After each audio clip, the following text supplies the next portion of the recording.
Subscribe कीजिए digital मैली channel को और बेल आइकन को प्रेस करिए लेटेस्ट वीडियो सबसे पहले देखने के लिए।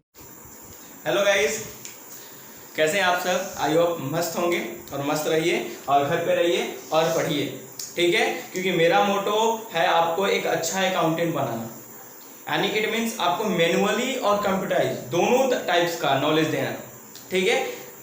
बिकॉज कितने आज के डेट में जो टैली RP9 सीखते हैं उनको एक एज अ वर्कर नॉलेज होता है, डेटा एंट्रिंग एज अकाउंटिंग जो भी है एंट्री कर लेते हैं, बट डीप से नॉलेज नहीं होता है, क्योंकि जब उसमें एरर आती हैं तो वहां पर आपको प्रॉब्लम होने लगती है। इसलिए फर्स्ट ऑफ ऑल आप मैनुअल सीखें, पूरी नॉलेज लें, डीप से नॉलेज लें, उसके बाद तो कंप्यूटराइज आपको 1 मंथ या 45 डेज लगेंगे, क्लियर हो जाएगा, ठीक है। तो चलिए स्टार्ट करते हैं।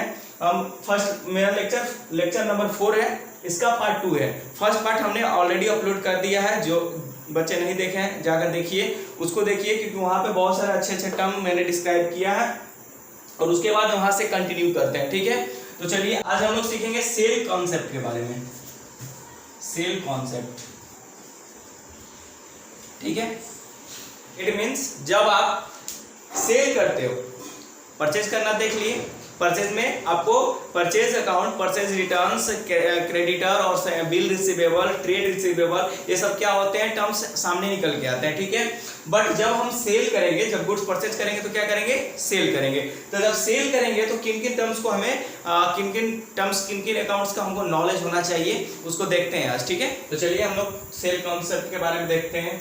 सबसे पहले सेल अकाउंट। सेल अकाउंट क्या होता है, यानी सेल अकाउंट कहने का मतलब क्या है कि सेल से रिलेटेड जितने भी ट्रांजैक्शन होंगे उनका रिकॉर्ड कहाँ रखेंगे? सेल अकाउंट में, ठीक है। तो सेल अकाउंट क्या होता है? The goods which we sell, यानी जो हम लोग क्या करते हैं? सेल करते हैं, जो भी हमारा जिस भी थिंग्स का बिजनेस है, ठीक है, जिसमें मार्केट का है, चेयर का है, फर्नीचर का है, मशीनरी का है, रॉ मटेरियल्स का है, वो हमारे लिए क्या होंगे? गुड्स होंगे, ठीक है। तो जिसे जो गुड्स हम लोग क्या करते हैं? सेल करते हैं। आवर सैलरी डेटर्स, एक यहाँ पे वर्ड आ रहा है सैलरी डेटर्स, क्या होता है? चलिए आगे देखेंगे। सैलरी डेटर्स को हम बेचते हैं या फॉर कैश, कैश के लिए बेचते हैं, पैसा के लिए। सामान हम क्यों बेचते हैं? पैसा के लिए ना। तो अगर हम सैलरी कैटेगरी बेचते हैं या पैसा के लिए बेचते हैं, उसको हम लोग क्या बोलते हैं? सेल। यानी जब आप किसी को सेल करते हैं, ठीक है, और उस ट्रांजैक्शन को क्या करेंगे? सेल अकाउंट्स में रिकॉर्ड करेंगे। चलिए सैलरी डेटर्स क्या होता है? जो यहाँ पे वर्ड आया था कि हम लोग सैलरी डेटर्स को क्या करते हैं? सेल करते हैं। उसका मतलब क्या होता है? तो डेटर्स इज अ पर्सन, एक व्यक्ति होता है। डेटर्स उस व्यक्ति को हम कहते हैं या उस एंटिटी को कहते हैं। एंटिटी क्या होता है? जैसे कि आपका बिजनेस, आपने जिस चीज़ का बिजनेस किया है, अगर मान लीजिए आप कंप्यूटर सेल कर रहे हो, आपका कंप्यूटर मैन्युफैक्चर करने का कंपनी है, तो आपका जो कंपनी है उसको हम लोग एक एंटिटी बोलते हैं, क्योंकि बिजनेस बोलता है कि आप ऑनर और एंटिटी यानी ऑर्गेनाइजेशन दोनों अलग है, दोनों का अकाउंट्स भी क्या है? अलग होते हैं, ठीक है। तो एंटिटी होता है, एंटिटी को भी हम क्या कहते हैं? डेटर्स कहते हैं, ठीक है। या वो पर्सन को भी हम लोग डेटर्स बोल सकते हैं। जैसे कि आप किसी कंपनी को या किसी ऑर्गेनाइजेशन का, किसी फॉर्म को क्या कर रहे हैं? सेल कर रहे हो। तो आप उस ऑनर को सेल नहीं कर रहे हो, उस ऑर्गेनाइजेशन को सेल कर रहे हो। आप जो अकाउंट्स में पैसा आएगा तो आपके ऑर्गेनाइजेशन में आएगा, आपके पर्सनल अकाउंट्स में नहीं आता है, तो उसको एंटिटी बोलते हैं। एंटिटी को भी हम लोग डेटर्स बोल सकते हैं, ठीक है। तो डेटर्स इज अ पर्सन या entity who owe amount to the enterprises against credit. It means we will sell on a credit. जब आप किसी विद या ऑफ कस्टमर, जब भी आप कस्टमर को ऑन अ क्रेडिट यानी क्रेडिट पे सामान क्या करते हो? सेल करते हो। इट मीन्स उधार जब हम सामान किसी को बेचते हैं या किसी एंटिटी को बेचें, ऑर्गेनाइजेशन को बेचें, किसी दुकान वाले को बेचें या किसी आदमी को बेचें, जिसको हम लोग कस्टमर बोलते हैं, उसको हम लोग क्या बोलते हैं? डेटर्स बोलते हैं, ठीक है।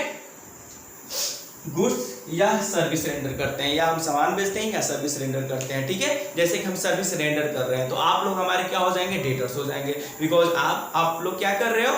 ठीक है, जो लाइक नहीं कर रहा है वो आप क्या कर रहा है? फ्री ऑफ कॉस्ट ले रहा है, तो आप ऑन अ क्रेडिट ले रहे हो। इट मीन्स आपकी क्रेडिट बनती है कि आप जब वीडियो देख रहे हो तो आप लाइक करना ना भूलें। तो चलिए आप क्रेडिटर हो गए, सॉरी आप डेटर्स हो गए, हम क्या हो जाएंगे?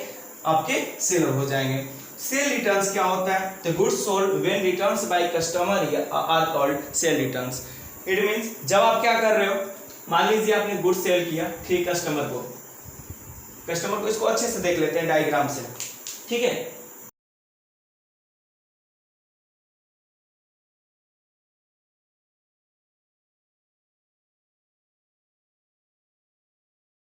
मान लीजिए आपकी कंपनी है पीपीएम, ठीक है, और ये आपके कस्टमर है,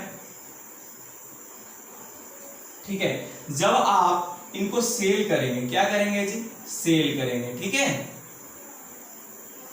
इनको हम सेल करेंगे on credit, on a credit. जब हम किसी को, इसका मतलब होता है उधार, ठीक है, उधार। जब हम कोई भी सामान उधार बेचते हैं, ठीक है, उधार पे बेचते हैं, तो जिस व्यक्ति को बेचते हैं यानी उनको कस्टमर बोलते हैं, ठीक है, या किसी ऑर्गेनाइजेशन, किसी फर्म को, ठीक है, किसी फर्म या किसी ऑर्गेनाइजेशन को हम लोग बेचते हैं, तो उसको हम लोग क्या बोलते हैं? इसको हम लोग डेटर्स बोलते हैं। क्या बोलते हैं जी? डेटर्स। यानी डेटर्स के अकाउंट्स में जब आप सामान क्या करोगे, इनको बेचोगे, तो आप इस ट्रांजैक्शन को आप डेटर्स के अकाउंट में क्या करोगे? मेंशन करोगे। जितने का आपने जितने अमाउंट का आपने सामान बेचोगे उतना अमाउंट किसके यहाँ पर प्लस करेंगे? डेटर्स पे, क्योंकि डेटर्स को हमने उधार बेचा है, ठीक है, जिसको टैली में हम लोग सैंड्री डेटर्स के नाम में इंक्लूड करते हैं। यानी उस व्यक्ति का नाम जिसको हमने सेल किया है वो हमारा ऑन क्रेडिट, वो हमारा क्या हो जाएगा? सैंड्री डेटर्स टैली में, और इनको हम लोग ऑनली डेटर बोलते हैं। यानी एक होगा तो डेटर, एक से ज्यादा मतलब डेटर्स, ठीक है।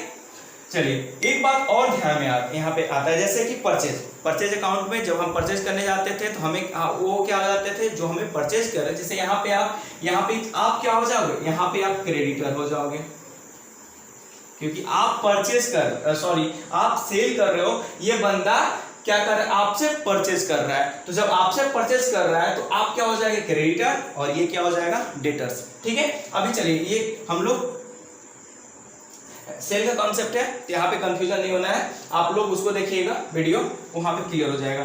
तो आप ये क्रेडिटर्स है, ये डेटर्स है। जब इसको नॉर्मल लगे समझिए कि जब हम क्या करते हैं, सेल करते हैं ऑन क्रेडिट, तो उस व्यक्ति को, मतलब कस्टमर को हम लोग डेटर्स बोलते हैं, ठीक है। डेटर्स का मतलब क्या हुआ? डेटर्स का क्या मतलब हुआ कि आप उस व्यक्ति को जानते हैं, आप उस व्यक्ति को जानते हैं। इट मीन्स आप बिलीव करते हैं कि आप जब उसको सामान देंगे 2-4 दिन के लिए, तो आप 2-4 दिन के बाद वो पैसा क्या करेगा? आपको दे देगा। बट जब कंडीशन एक और यहाँ पे क्रिएट होता है कि अननोन पर्सन होगा, ठीक है, अननोन कस्टमर होगा, या फिर आप थोड़ा ज्यादा अमाउंट का वो क्या कर रहा है? आपसे टर्नओवर कर रहा है, ठीक है, मतलब आपसे ज्यादा सामान, जैसे 50,000-60,000 का जो सामान उधार ले रहा है, तो उसको तो ऐसे हम देंगे नहीं। चलिए 100-200 500 का बात है तो हम लोग दे देते हैं, ठीक है, कि जाएगा तो जाएगा, ज़्यादा नुकसान नहीं देगा। बट अब जैसे ही आपको 50,000, 60,000, 1 लाख का टर्नओवर होता है, आपको उधार देना होता है, तो आप क्या करते हो? एक एग्रीमेंट कराते हैं, एक सिग्नेचर कराते हैं नॉर्मल पेपर पे, जिसको स्टैम्प पेपर वगैरह भी बोलते हैं, ठीक है, या आप एक नॉर्मल पेपर पे भी A4 साइज का आप उनसे सिग्नेचर कराते हो कि भाई आप मुकर ना जाओ, ठीक है, क्योंकि ये बहुत रिस्की चीज़ है। तो जब आप क्या करते हो, एक बिल के तहत, ठीक है, जब आप ऑन क्रेडिट पे सामान देते ही हो, बेचते ही हो, बट उसको बेचते हैं तो उसको नॉर्मल डेटर्स बोलते हैं। बट यहाँ पर आप अगर बिल को सिग्नेचर कराते हैं, यानी एग्रीमेंट कराते हैं, उस बिल को हम लोग क्या उस बंदे को हम लोग बोलते हैं बिल रिसीवेबल। क्या बोलते हैं? Bill receivable. यानी इस बिल के बिहेव पे हमें क्या करना है? अगेंस्ट हमें पैसा क्या करना है? रिसीव करना है। परचेज में क्या होता था उस बिल के अगेंस्ट मुझे क्या करना है? पे करना है, तो बिल पेबल। बट इस बिल के अगेंस्ट हमें पैसा क्या करना है? इस कस्टमर से हमें क्या करना है? लेना है। इस पैसा हमें रिसीव करना है, रिसीव करना है। जब हमें पैसा रिसीव करना होता है तो उस कस्टमर को हम क्या बोलते हैं? Bill receivable.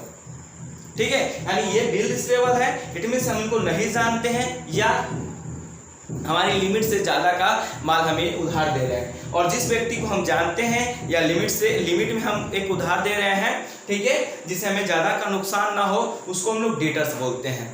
और यहाँ पर एक आता है कि यहाँ पे ट्रेड रिसीवेबल क्या होता है, ट्रेड रिसीवेबल, ठीक है।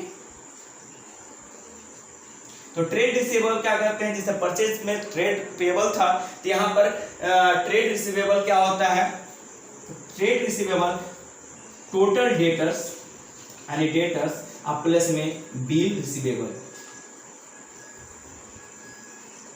ठीक है। यानी आपको जिस व्यक्ति को आप जानते हो विदाउट बिल आपने उसको सामान दिया है, और जिसको आपने बिल के तहत एक एग्रीमेंट के तहत भी आपने सामान दिया, दोनों को जब हम क्या करते हैं, जोड़ते हैं, टोटल करते हैं, तो आपको ट्रेड रिसीवेबल फाइंड आउट होकर आता है, ठीक है।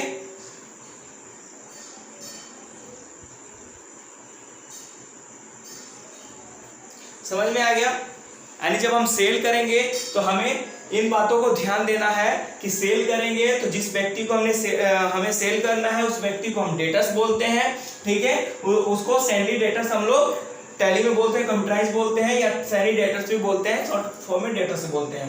बट अगर हमें एक बिल के बिहेव अगेंस्ट क्या करना है, पैसा इनसे रिसीव करना है, उस व्यक्ति को हम बिल रिसीवेबल बोलते हैं। क्या बोलते हैं, बिल रिसीवेबल की कैटेगरी में हम लोग उसको डालते हैं, ठीक है। और ट्रेड रिसीवेबल क्या होता है, तो डेटर्स प्लस बिल रिसीवेबल, यानी टोटल डेटर्स, यानी जिस व्यक्ति को हम लोग जानते हैं और जिस व्यक्ति को नहीं जानते हैं, वो क्या होता है, दोनों को हम लोग जोड़ते हैं, टोटल्स करते हैं, तो हमारा ट्रेड रिसीवेबल निकल के आता है, ठीक है।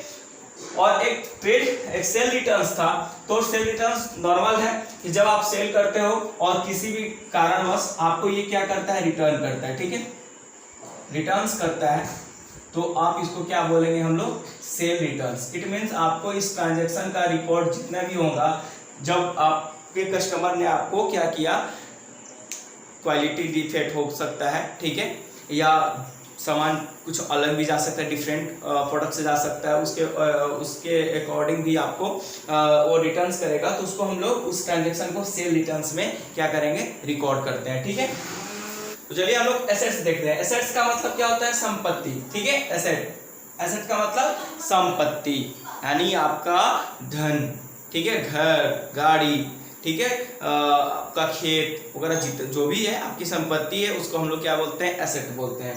It means an asset is any resource, कोई भी रिसोर्स हो सकता है, या गुड्स, ठीक है, रिसोर्स या गुड्स यूज टू जनरेट, जिसका यूज करके हम क्या करते हैं, जनरेट कैश फ्लो, यानी पैसा कमाते हैं, जिसको यूज करके हम लोग पैसा जनरेट कर सकते हैं, पैसा हमारे पास आ सकता है, ठीक है। जैसे मान लीजिए कि हमारे पास एक मार्कर है, हम मार्कर को क्या किए, बेचे, और उससे क्या किए, पैसा मेरे पास आया, तो मार्कर मेरा क्या हुआ, एसेट्स हुआ। मेरे पास क्या हुआ, कुछ पुरानी बुक्स है, पुरानी कॉपी है, उसको हम लोग सेल करते हैं, या पुराने गार्बेज जो भी आपके पास गुड्स हैं, ठीक है, जो भी लोहा लकड़ है, उसको हम लोग कबाड़े में क्या करते हैं, बेचते हैं, उससे भी पैसा आता है, वो भी हमारा क्या हुआ, एक टाइप का एसेट्स है, ठीक है। यानी कोई भी आपका रिसोर्स हो, कोई भी स्रोत हो, बस मुझे पैसा आना चाहिए,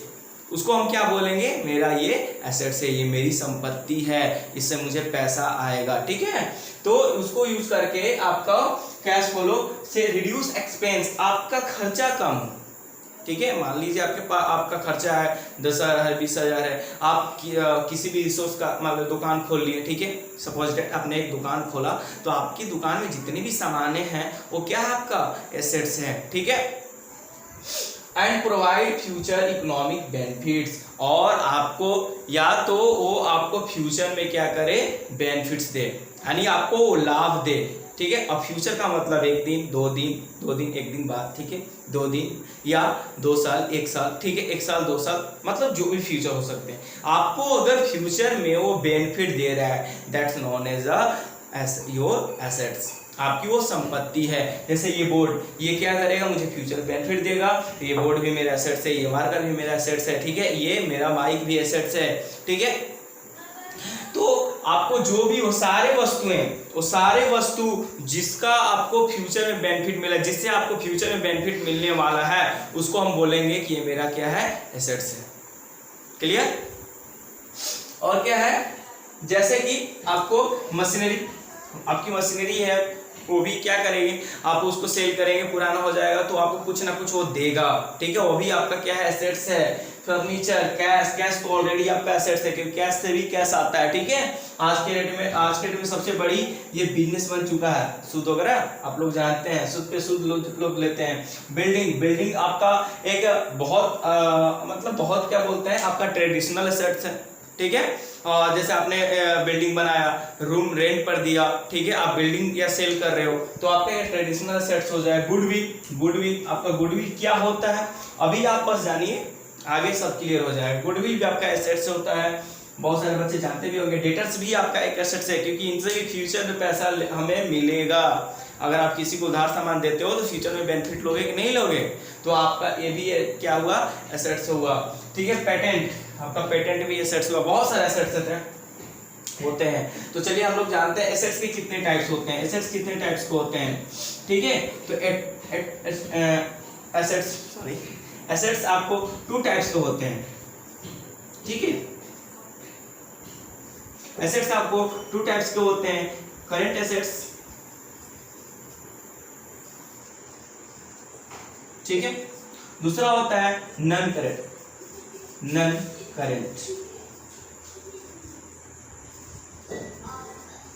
एसेट, ठीक है, यानी करंट एसेट और non current asset. Non current asset को हम लोग फिक्स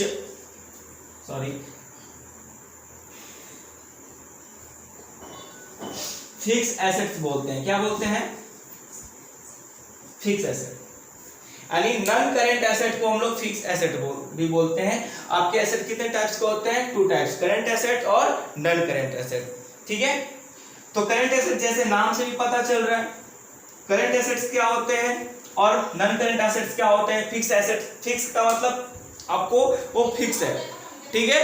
जैसे कि बिल्डिंग हुआ, गुडविल हुआ, पेटेंट हुआ, ये सब क्या है, आपके फिक्स हैं, फिक्स एसेट्स हैं, वो खत्म होने वाले नहीं है। बिल्डिंग आपकी खत्म होने वाली नहीं है, फिक्स हो गया, ठीक है। और करंट एसेट्स क्या होते हैं, तो आपको नॉर्मल वे में समझना है कि एसेट्स क्या होते हैं। एसेट्स आपको जो फ्यूचर में हमें बेनिफिट देता है, सिर्फ जिससे हमें फ्यूचर में बेनिफिट मिले, यानी कुछ ना कुछ पैसा आए, ठीक है। तो करंट एसेट्स का मतलब कि जो आपको करंट ईयर में ही पैसा क्या करे, आपको प्रोवाइड कराए, यानी 1 साल के अंदर ही अंदर मुझे पैसा मिल जाए। क्योंकि जब आप सामान सेल करोगे, ठीक है, तो ऑन क्रेडिट सेल करते हो, तो डेटर्स को सेल करते हो, तो क्या डेटर्स को आपको 2 साल के लिए देते हो?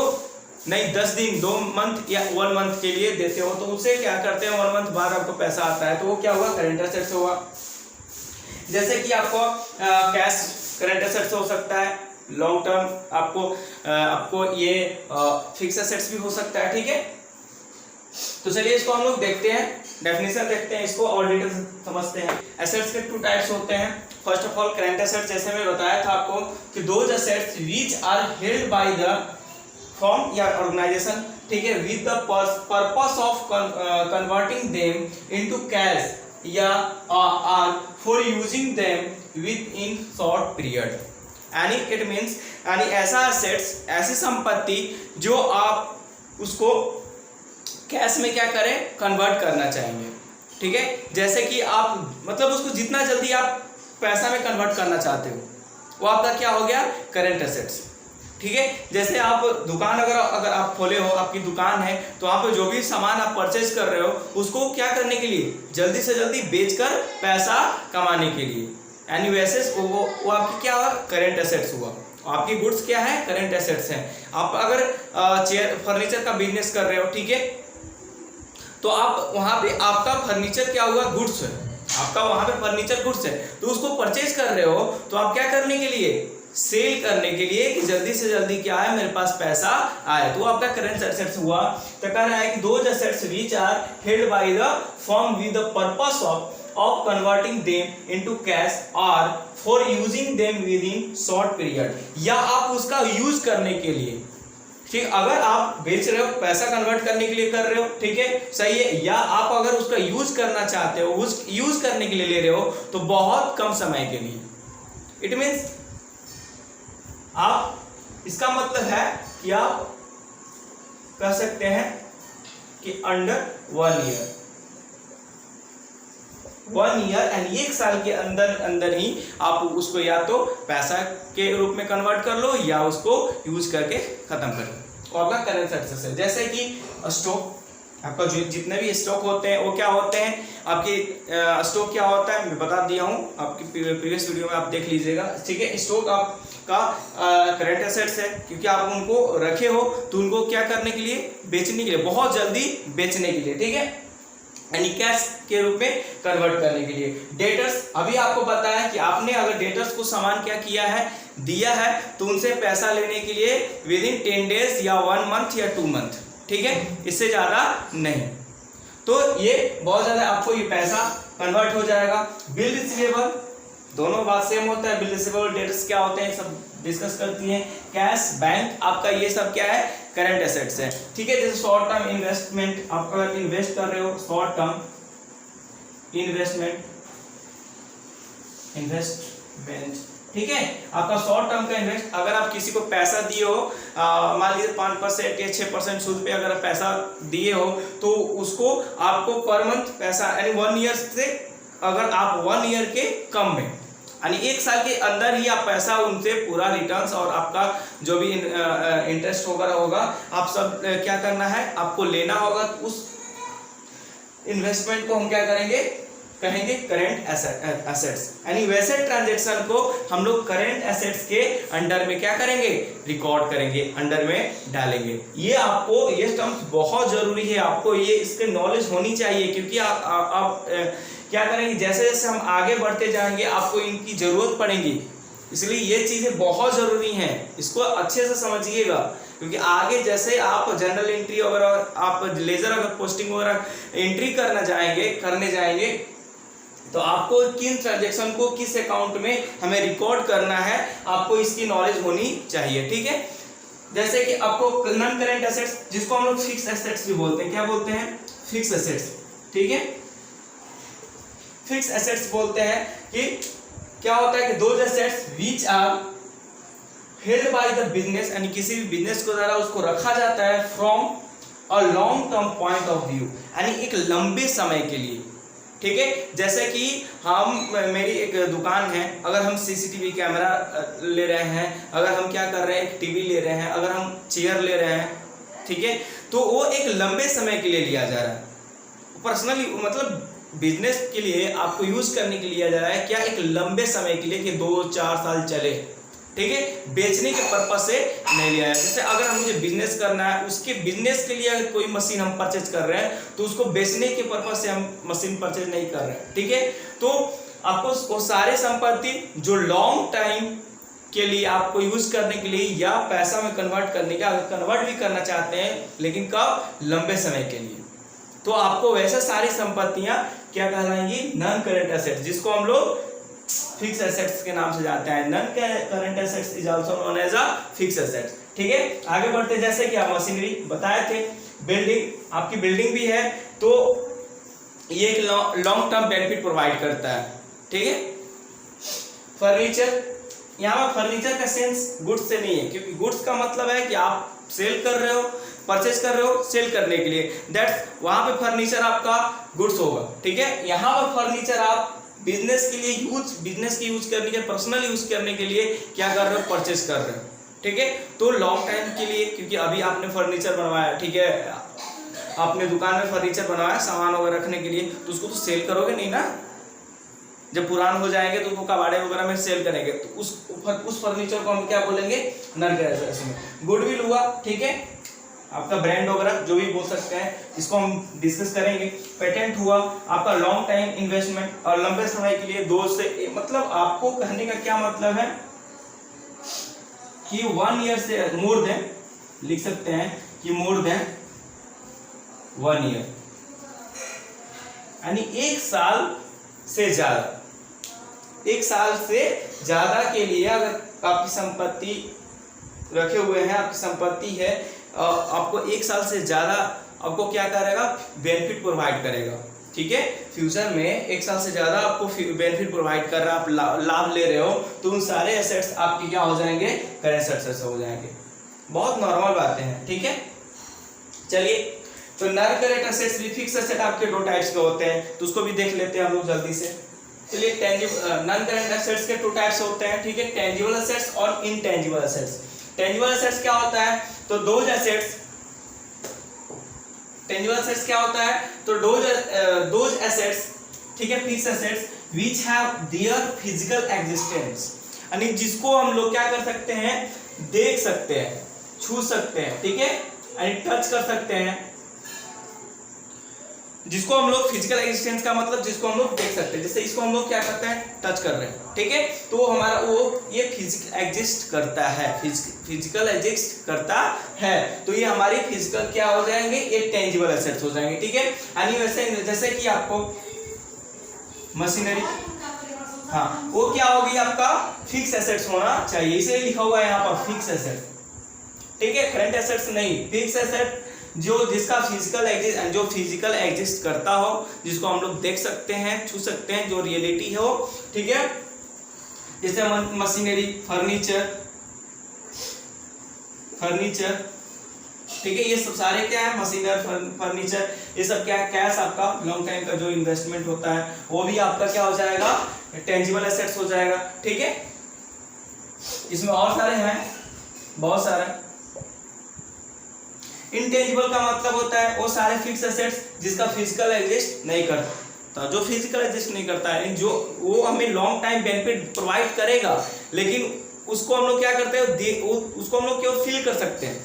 जैसे कि आपको ब्रांड, आप एडिडास का, आप एज अ नाइक का, एज अ आप जो भी हो, मैं किसी भी ब्रांड का यहाँ पे पब्लिश नहीं करना चाहता हूँ। ठीक है, तो आप क्या कर रहे हो, उनके नाम पर उनको क्या कर रहे हैं, आप परचेज कर रहे हो, आप उनके ब्रांड पे उनको परचेज कर रहे हो, तो उनका एक ब्रांड भी क्या हुआ, एक एसेट्स है, क्योंकि ब्रांड से उनको फ्यूचर में बेनिफिट प्रोवाइड हो रहा है और लॉन्ग टाइम फ्यूचर प्रोवाइड हो रहा है, इसलिए उसको फिक्स एसेट बोला जा रहा है। ठीक है, तो जैसे कि गुडविल हो गया, एग्जांपल हम लोग लिख लेंगे, गुडविल, पेटेंट, ठीक है, ट्रेडमार्क भी होता है, आप ट्रेडमार्क देखते हो। ठीक है, कि ट्रेडमार्क, क्योंकि ट्रेडमार्क से भी आपका एक एसेट्स है, ये भी आपकी एक संपत्ति है। ट्रेडमार्क आप अगर दूसरे का है तो आप परचेज नहीं करोगे, कहोगे नहीं ये उनका नहीं है, तो भाई वो भी एक माध्यम है क्या करने के लिए, लॉन्ग टाइम बेनिफिट प्रोवाइड करने, मतलब प्रोवाइड बेनिफिट लेने के लिए। ठीक है, तो आपका ये भी क्या हुआ, इंटेंजिबल एसेट्स है। तो लेते हैं, कैपिटल अकाउंट्स का मतलब क्या होता है, the amounts invested bye owner, ठीक है, इनटू द बिजनेस, यानी किसी बिजनेस में जब आप बिजनेस स्टार्ट करते हो तो कुछ पैसा क्या करोगे, अपने बिजनेस में, अपने व्यापार में लगाते हैं। ठीक है, एज अ ओनर, तो जब यानी ऐसे सारे अमाउंट जो बिजनेस में ऑनर के द्वारा क्या किया जा रहा है, इन्वेस्ट किया जाता है, यानी लगाया जाता है। ठीक है, और उस अमाउंट को हम क्या बोलेंगे, कैपिटल अकाउंट्स, यानी वे सारे जो ट्रांजैक्शन है, अमाउंट से उस कैपिटल अकाउंट्स में क्या होंगे, रिकॉर्ड होंगे। ठीक है, कैपिटल अकाउंट्स क्या होता है, तो ऐसे the amounts invested bye owner into the business is called capital accounts. Capital accounts का मतलब, कैपिटल का मतलब क्या होता है, पूंजी, आपकी पूंजी। ठीक है, पूंजी के नाम से भी पता चल रहा है कि हमारी, जैसे बोलते हैं ना, ये हमारा पूंजी है, मतलब आप बिजनेस में जितने सारे चीज इन्वेस्ट किए, जैसे कि घर, बिल्डिंग, मशीन, ठीक है, फर्नीचर वगैरह, जो भी आप इन्वेस्ट किए हैं, कैश वगैरह, वो सारे आपके कैपिटल बोले जाते हैं। ठीक है, तो जैसे कि बहुत सारे स्टूडेंट को इसमें कंफ्यूजन होता है कि अगर मान लीजिए हमने बिजनेस स्टार्ट किया, ठीक है, बिजनेस हमने स्टार्ट किया कितने से, मान लीजिए हमने 50,000, ठीक है, छोटा बिजनेस है, 50,000 रुपया हमने क्या किया, अपने बिजनेस में इन्वेस्ट किया। क्या बिजनेस स्टार्ट किया कितने से, 50,000 से। हमने ये 50,000 क्या किया, कैश लगाया। ठीक है, हमने 50,000 ये कैश लगाया, बिजनेस में इन्वेस्ट किया कैश। ठीक है, हमने 50,000, सपोज मान लीजिए यही है, ये 25,000 का चेक है, ये मान लीजिए 25,000, ये कैश है, समझ लीजिए 50,000, ठीक है। तो ये 50,000 हमने क्या किया, बिजनेस में लगाया, तो ये क्या हमारा कैपिटल होगा। तो हमारे डेफिनेशन के अकॉर्डिंग क्या होगा, ये तो हाँ कैपिटल है, क्योंकि हमने क्या किया, ये इसको इन्वेस्ट किया, बिजनेस में लगाया, अपने व्यापार में लगाया है, तो ये हमारा कैपिटल अकाउंट हुआ। तो आप यहीं पे अगर आप भी यही सोचते हैं कि ये हमारा कैपिटल हुआ, ठीक है, तो आप कहीं ना कहीं क्या कर रहे हो, गलत सोच रहे हो, और आप कहीं ना कहीं गलत हो, क्योंकि हमने ये नहीं बोला है कि कैश आपका कैपिटल होता है, हमने कहीं ये नहीं बोला है कि बिल्डिंग आपका कैपिटल होता है। इट मीन्स आपका पर्टिकुलर थिंग्स कहीं कैपिटल नहीं बोला गया है, ये बोला गया वो सारा अमाउंट, वो टोटल अमाउंट जो इन्वेस्ट किया जाता है ऑनर के द्वारा। मान लीजिए हम ऑनर हैं, हमने 50,000 कैश अपने बिजनेस में लगाया, तो ये कैश आपका कैपिटल नहीं है, क्योंकि cash is the assets, cash आपका एसेट्स है, मशीन आपका एसेट्स है, आपका कैश कैपिटल नहीं है, ठीक है। थोड़ा सा इस पे ध्यान दीजिएगा, बहुत बच्चे इसमें कंफ्यूज होते हैं, ठीक है। ये मशीन, फर्नीचर, ठीक है, आप मान लीजिए इस सबको क्या किए हैं, बिजनेस में लगाए, इन्वेस्ट किए एज ऑनर। हम ऑनर हैं, हमने मान लीजिए 50,000 का, हमने 50,000 पैसा कैश, ठीक है। मान लीजिए 1 लाख का हमने क्या किया, मशीन, फर्नीचर, हमने 20,000 का क्या किया, इन्वेस्ट किया, ठीक है।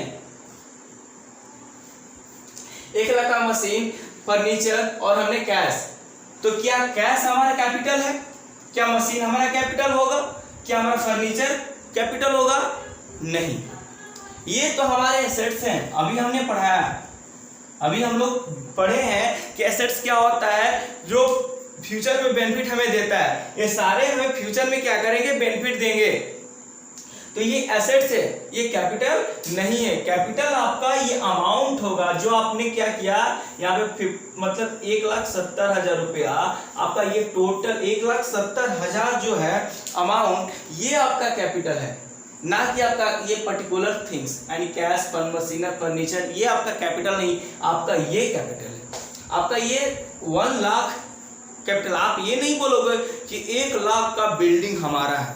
अगर आप बिजनेस में क्या कर रहे हो, इन्वेस्ट कर रहे हो, शेयर कर रहे हो, तो आप ये नहीं बोल सकते हो एज अ ऑनर, क्योंकि ये हमारा है, ये बिल्डिंग हमारा है, ये आपकी नहीं है, ये बिजनेस का है, ये सारा चीज क्या है, बिजनेस का। आपका ये कैपिटल है कि आपने 1 लाख का, आपका 1 लाख का माना जाए, हाँ आपने 1 लाख क्या किया है, इन्वेस्ट किया है, आपकी कैपिटल 1 लाख है, लेकिन आपका बिल्डिंग नहीं है, आपका कैश, आपका फर्नीचर नहीं है, समझ लीजिए, ठीक है।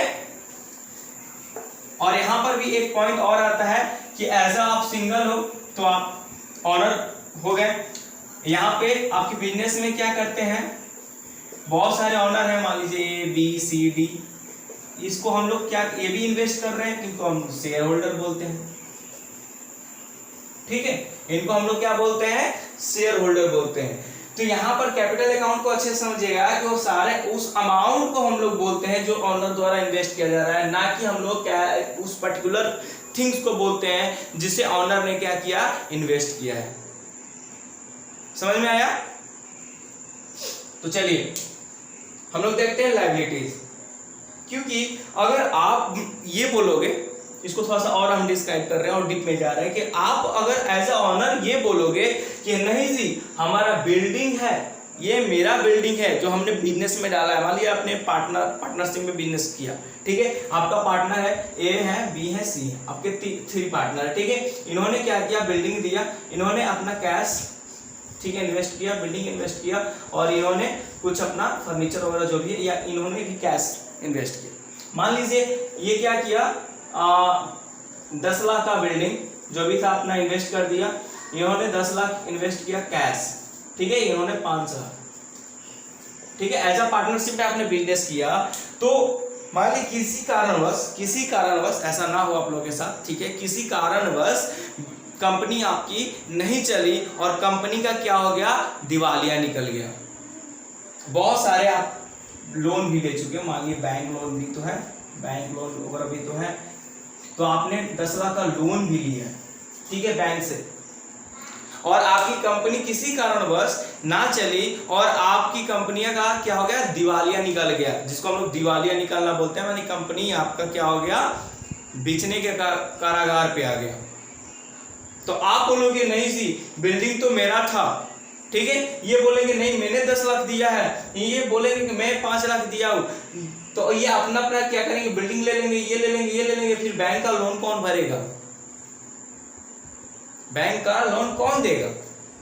इसलिए बिजनेस में अकाउंट्स बोलता है कि नहीं ये सारे आपके जो पर्टिकुलर थिंग्स हैं ये आपके नहीं है, ये आप क्या हो गए, बिजनेस के हो गए, ठीक है। आपका ये मानते हैं आपने 10 लाख का क्या किया, इन्वेस्ट किया है, एज अ कैपिटल आपका है, पूंजी आपका है, बट अब आपकी बिल्डिंग नहीं रही, ठीक है, वो बिजनेस को हो गई आपकी। जब किसी कारणवश अगर कंपनी नहीं चली, कंपनी बेचने के कगार पे आ गई, तो सबसे पहले आपकी कंपनी का जितनी भी लायबिलिटीज है उसको चुकाना होगा। यानी 10 लाख पहले अगर लोन है बैंक का तो बैंक लेगा, उसके बाद जो बचेगा उसकी परसेंटेज वाइज आपको दिया जाएगा, आप लोग में शेयर किया जाएगा। ऐसा नहीं है कि आपने बिल्डिंग किया तो आप बिल्डिंग ले लोगे, समझ गए। तो यहाँ पे चलिए एक टर्म्स और आता है, जल्दी से देख लेते हैं। लायबिलिटी, लायबिलिटीज का मतलब होता है दायित्व, दायित्व, कर्तव्य, ठीक है, ये आपका कर्तव्य, कर्तव्य दायित्व 2 वर्ड है ना, डिफरेंस वर्ड है। चलिए दायित्व, the amount invest by person, ठीक है, यानी ये भी किसी ना किसी व्यक्ति के द्वारा या किसी फर्म, किसी ऑर्गेनाइजेशन, ठीक है, कुछ भी हो सकता है, फर्म भी तो इन्वेस्ट कर सकता है, ऑर्गेनाइजेशन भी इन्वेस्ट कर सकता है, ठीक है। तो किसी भी कंपनी किसी भी पर्सन के द्वारा इन्वेस्ट किया जाता है अदर देन ऑनर, यानी ऑनर को छोड़कर। अरे ऑनर के अलावा अगर दूसरा कोई व्यक्ति अगर आपकी कंपनी में, आपके बिजनेस में क्या कर रहा है, पैसा इन्वेस्ट कर रहा है या कुछ और चीज इन्वेस्ट कर रहा है, जैसे बिल्डिंग, फर्नीचर वगैरह, तो वो क्या हो जाएंगे, आपकी लायबिलिटीज कहलाती हैं, आपका वो दायित्व होता है। जैसे बिजनेस में आप अगर यहाँ पे जैसे सपोज दैट बैंक अकाउंट क्या है, ये बिजनेस की लायबिलिटीज है, ये बिजनेस की क्या है, लायबिलिटीज, यानी इसको हम लायबिलिटीज के अकाउंट्स में क्या करेंगे, रिकॉर्ड करेंगे, ठीक है। तो द अमाउंट्स एनिवर्सरी अमाउंट्स, ठीक है, जो किसी पर्सन, किसी फर्म के द्वारा इन्वेस्ट किया जाता है बिजनेस में, उनको हम क्या कहेंगे, लायबिलिटीज। ये क्या होता है, it is the claim of outsider, ये आउटसाइडर है, जो व्यक्ति ने पैसा आपको दिया है उसके द्वारा आपको क्लेम भी किया जा सकता है कि हमारा पैसा है, अभी आपने बोला था कि इस डेट को देंगे, आपने दिया नहीं, तो आप पे वो क्या कर सकता है, केस भी फाइल कर सकता है। Into the business, it is always payable on the due date, आपने जिस डेट को बोला है कि हम दे देंगे, वो हमेशा क्या आपको देना ही पड़ेगा, ये हमेशा पेएबल होते हैं, ठीक है। यानी लायबिलिटीज, जैसे कि बैंक लोन, क्रेडिटर, क्रेडिटर का मतलब जब आप परचेज करते हो ना क्रेडिट, तो उनको भी आपने बोला है कि 1 मंथ इस डेट पे हमने पैसा दे देना, आपको दे देंगे, तो आप कहीं ना कहीं देना है, आपकी वो लायबिलिटीज है, आपकी दायित्व है कि आपने जिस डेट पे बोला है उसको उस डेट पे आपको क्या करना है, देना है, ठीक है। तो आपकी लायबिलिटीज आएगी। बिल पेएबल, ठीक है, आपकी liabilities. Mortgage loan, mortgage loan आपकी लायबिलिटीज है, ठीक है। यहाँ पे आपको मॉर्गेज लोन, ठीक है, जैसे आप गहना वगैरह जो भी होता है, कोई भी संपत्ति हम गिरवी रखकर एज अ बैंक से क्या करते हैं, पैसा लेते हैं, तो आपकी लायबिलिटीज है, आपको यानी बोलेंगे हम 2 मंथ के लिए ले रहे हैं, 1 साल के लिए, 1 साल के लिए ले रहे हैं, तो 1 साल के अंदर अंदर आपको उस पैसा को क्या करना है, बैंक में जमा करके वो सामान आपको लेना है, वरना बैंक की फिर आपकी उस सामान की जिम्मेदारी नहीं रहेगी, ठीक है। जितना आपने टाइम लिया था उसमें आपको उसके अंडर में आपको पैसा देना होता है, ठीक है। जैसे कि बैंक ओवरड्राफ्ट, बैंक ओवरड्राफ्ट भी आपका एक लायबिलिटीज है। अब ये क्या होता है सर, बैंक ओवरड्राफ्ट, आने दीजिए, जितने भी वर्ड आ रहे हैं आने दीजिए, ठीक है, ये हम लोग बाद में इसको डिटेल से समझेंगे, एक भी पॉइंट हम छोड़ेंगे नहीं, स्किप नहीं करेंगे, ठीक है। बैंक ओवरड्राफ्ट, ठीक है, डिवेंचर, डिवेंचर, डिवेंचर, ठीक है, ये भी आपकी एक लायबिलिटीज है। ये क्या होते हैं हम देखेंगे, आगे चल के देखेंगे। ठीक है, सारी लाइबिलिटीज होती हैं। लाइबिलिटीज 2 टाइप्स के होते हैं, करंट लाइबिलिटीज और नॉन करंट। चलिए उसको भी देख लेते हैं। तो चलिए टाइप्स ऑफ लाइबिलिटीज देख लेते हैं। ठीक है, लाइबिलिटीज 2 टाइप्स के होते हैं, करंट लाइबिलिटीज और नॉन करंट लाइबिलिटीज। ठीक है, यानी आपका करंट लाइबिलिटीज क्या होता है, तो दोज लाइबिलिटीज, ठीक है, those liabilities which are payable within period of 1 year from the end of current accounting year. यानी कह रहा है कि वैसी सारी आपकी लाइबिलिटीज, वो सारे दायित्व जिसको आपको 1 ईयर के अंदर, यानी आपके करंट ईयर के बाद जो आपके अकाउंटिंग ईयर आता है उसके अंदर आपको पेबल होता है, यानी आपको देना होता है, पे करना होता है, तो उस अमाउंट को हम क्या बोलेंगे, करंट लाइबिलिटीज।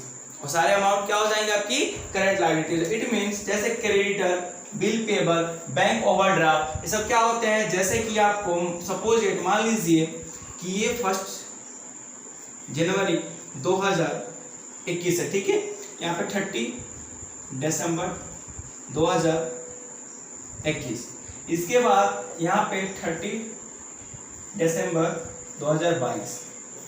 ठीक है, ये करंट ईयर होता है जो ईयर चल रहा है, और आपने लोन लिया है। ठीक है, शॉर्ट टर्म लोन, आपने किसी व्यक्ति से लोन लिया है या बैंक से लोन लिया है। ठीक है, और आपको इसमें पे करना है, क्या है, पेबल हो, यानी आपको जो करंट ईयर के बाद जो अकाउंटिंग ईयर आता है, इसको हम लोग अकाउंटिंग ईयर बोलते हैं। अकाउंटिंग ईयर में क्या करना है, पे करना है, अगले साल के अंडर में ही, आपको साल के अंदर में ही आपको पे करना है। वो अमाउंट को हम लोग क्या बोलेंगे, करंट लायबिलिटी। आपको इसको करंट लायबिलिटी, जैसे कि क्रेडिटर्स, जब आप परचेस करते हो ना क्रेडिट, तो आप तो क्या 2 साल के लिए तो लोगे नहीं, 10 दिन, 2 मंथ या 3 मंथ लेंगे। ठीक है, तो आपने उस साल के बाद जो आने वाला साल है उसके अंदर में ही पे करना होता है, उसको हम बोलते हैं क्या, आपको करंट लायबिलिटीज। ठीक है, बिल रिसीवेबल वही होता है।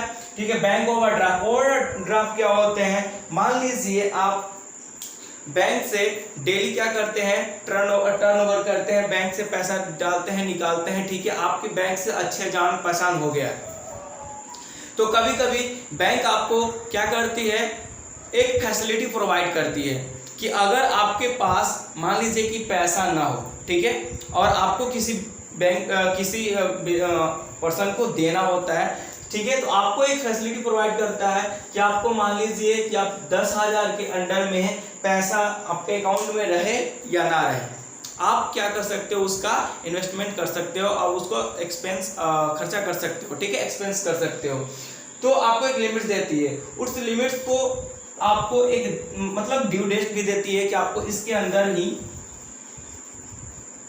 1 मंथ या 2 मंथ या 1 ईयर के अंदर आपको क्या करना होता है, पे करना होता है। उस फैसिलिटी को हम लोग बोलते हैं बैंक ओवरड्राफ्ट। ठीक है, बैंक ओवरड्राफ्ट बोलते हैं। तो ये भी क्या होता है, आपके करंट लायबिलिटीज होती है। इट मींस आपको वो करंट अकाउंटिंग ईयर के अंडर में ही इसको पे करना पड़ता है। उस टाइप का नॉन करंट एसेट्स, इसको हम लोग फिक्स एसेट्स बोलते हैं। क्या बोलते हैं, नॉन करंट लायबिलिटीज, एसेट्स नहीं है क्योंकि सेम है ना, तो फिक्स लायबिलिटीज बोलते हैं। क्या होता है कि those liabilities which are payable after a period of more than 1 year, यानी 1 साल के बाद, यानी 1 साल से ज्यादा। ठीक है, 1 साल से ज्यादा आपको मतलब आपको लोन दे दिया गया है और आप स्वतंत्र हो, आप 2 साल 4 साल 5 साल में क्या कर रहे हो, उसको देना है। ठीक है, तो वो सारे अमाउंट क्या हो जाएंगे, आपके फिक्स लायबिलिटीज। वो सारे दायित्व तो आपके लॉन्ग टर्म हो गया, जैसे लोन ले लिए, आपको 2 साल में उसको चुकाना है, यानी 1 साल के बाद आपको क्या करना है, अगर देना होता है तो 1 साल से ज्यादा आपको उसको नॉन करंट लायबिलिटीज में मेंशन किया जाता है। ठीक है, एंड ऑफ अकाउंटिंग ईयर, जैसे कि सपोज इट मान लीजिए एग्जांपल लेते हैं ऊपर वाला ही।